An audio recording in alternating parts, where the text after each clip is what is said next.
Kasus korupsi di lingkungan Pertamina turut menyeret nama Menteri Energi dan Sumber Daya Mineral Bahlil Lahadalia.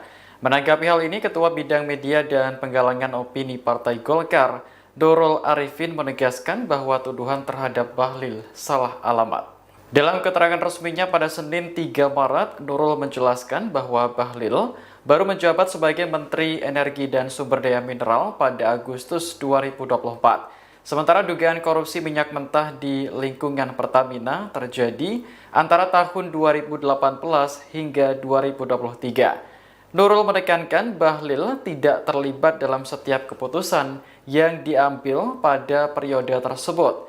Sebaliknya, Bahlil justru meminta produksi minyak mentah dalam negeri harus diolah melalui fasilitas pengolahan minyak atau kilang dalam negeri. Dengan kebijakan tersebut, Kementerian ESDM tak lagi mengizinkan ekspor minyak mentah. Sementara itu, pengamat komunikasi dari London School of Public Relations, Ari Junaidi, menilai ada muatan politis dalam narasi keterlibatan Bahlil dalam dugaan kasus korupsi di Pertamina. Hal ini karena Bahlil menjabat sebagai Menteri ESDM sekaligus Ketua Umum Partai Golkar. Apalagi nama Bahlil belakangan ini juga disorot buntut kisruh gas LPG 3 kg hingga muncul isu didepak dari Kabinet Merah Putih. Adapun narasi yang menyebut Bahlil terlibat dalam kasus korupsi di Pertamina dibahas dalam sebuah diskusi.